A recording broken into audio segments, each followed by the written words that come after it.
ډېره مشهوره شوې ده اسماء اخلاص په نوم باندې په دې کالجونو باندې په دې یونیورسټو باندې ګرځي را ګرځي او هغه په سټیجونو باندې راځي او دا شعرونه وایي خلک وایي پښتو ادب دی که نه د عشق شعرونه وایي د محبت شعرونه وایي نو دا هم جایز دي پردو سړو ته نه ګورې دا پاکه ښځه ده زمونږ په دې معاشره کې یو خبره مشهوره ده وایي هغه چې د زړه کې د څه عیب نه وي رحمان او ښکلي مخ ته په کتو کې ګناه نشته دا غلطه خبره ده په زړه کې څنګه عیب دی چې کله ته پردي مخ ته ګورې پردۍ زنانه ته نو ستا په زړه کې عیب دی ځکه ګورې او چې په زړه کې د عیب نه وی پاک وي نو تا به نه کتلې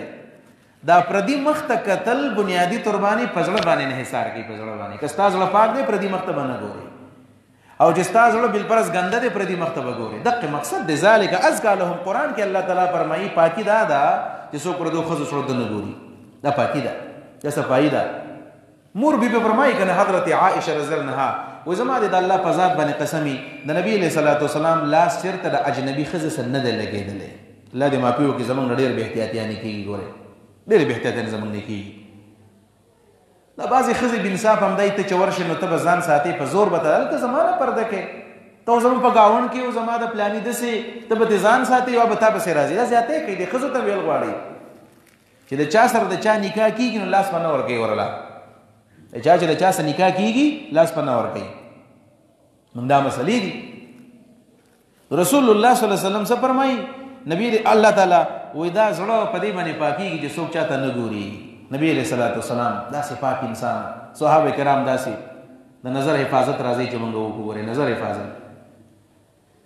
حدیث کې راغلی دی رسول الله صلی الله علیه وسلم فرمایي چې النظر سهم مسموم من سهام ابلیس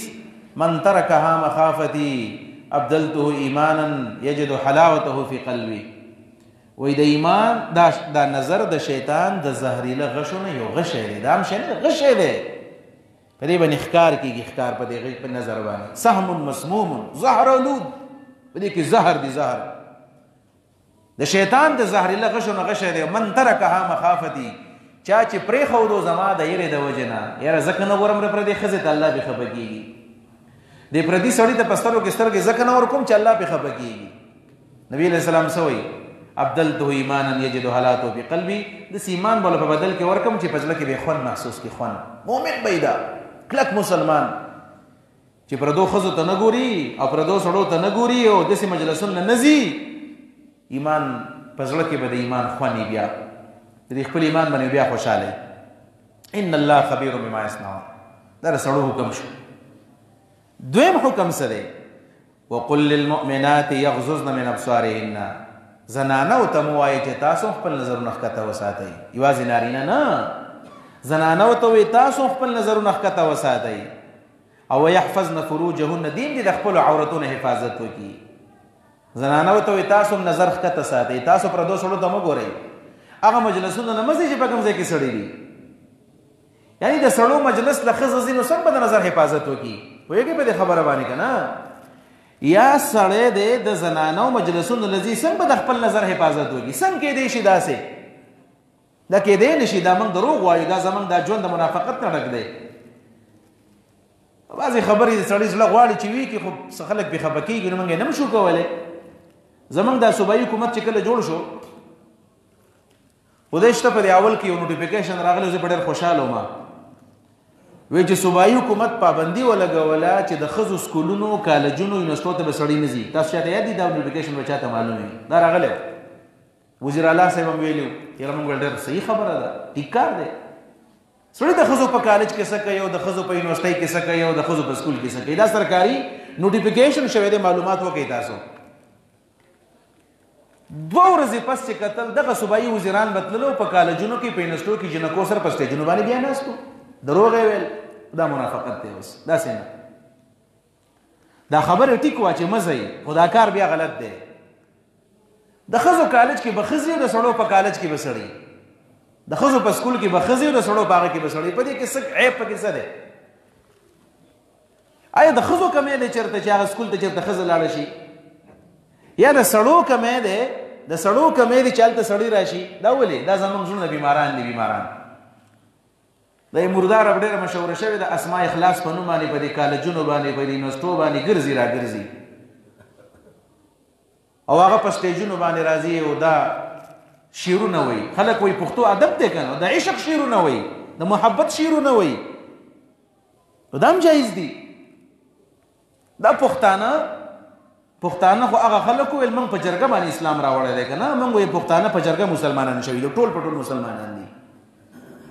کم د جرګه اوس، کم د اسلام، کم د غیرت. د پښتون خور به چېرته د سړو په مخ کې ودرېږي د عشق شعر به وایي، د محبت شعرونه به وایي خلکو ته، د سترګو د خولې او د لاسو صفتونه به د چا کې د چا د شونډو صفتونه به کوي. او دغه صاحب راځي دی جندول تم راغلی وه، جندول په دې شادي حال کې پروګرام کړی او دا په هغه مازدیګر مې کتل د هلکان ټول اخوا روان وو، دا موټرسایکل د غرار روان وو، زو هغه ښځه راغلې ده او هغه بل ته شعرونه وایي.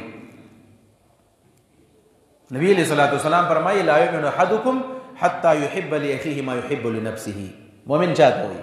چې د ځان دپاره څه خوښوي د بل مسلمان دپاره بې خوښ کړي. که زه د خپلې خور دپاره دا د سټیج راتلل خوښومه نو بیا به ویم چې دا ټیک دي. څوک کولی شي داسې؟ نشي کولی. دا مونږ خبرېږو په دې سوشل میډیا راځي که نه، پلاني ځای کې راغلی و هلته شعرونه ویله، پلاني ځای ته راغلی و، پلاني ځای ته راغلی وه او یې پرده کوي که نه مخ یې پټ کړی دی. نو څنګه مخ پټ کړی دی؟ قرآن کریم کې الله څه فرمایي؟ سړو ته وایي تاسو هم ښکته ګورئ، ښځو ته وایي تاسو هم ښکته ګورئ. مطلب دا د یو بل خواله مه ورځئ تاسو.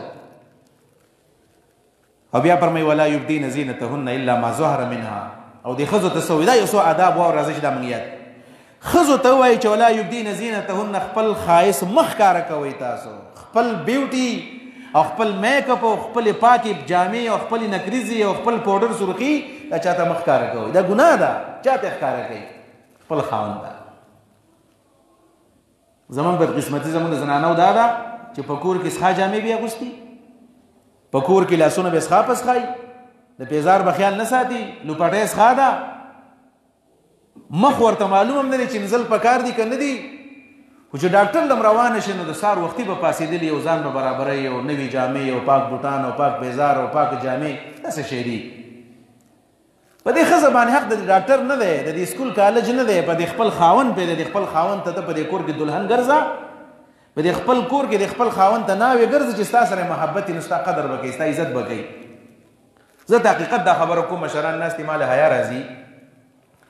ډېر خاوندان دا ګیله کوي چې زمونږ ښځه خیال نه ساتي، زمونږ خیال نه ساتي، خبر راته راګرځوي، زما د خوښې مطابق جامې نه استعمالوي، زما د خوښې مطابق ژوند نه تېروي، زه ورته یو څه یم هغه بل څه کوي. خو دا ښځه چې کله د کور نه بار ته وځي نو بلکل سینګار روانه ده، نو دا ولې ظلم کوي؟ ته د خپل کور کې د خپل خاوند ته ولې ځان نه پاکې؟ په تا خو د خپل خاوند حق دی، د بل چا حق د باندې نشته. نو ټول نظام ګډوډ دی، ګډوډ.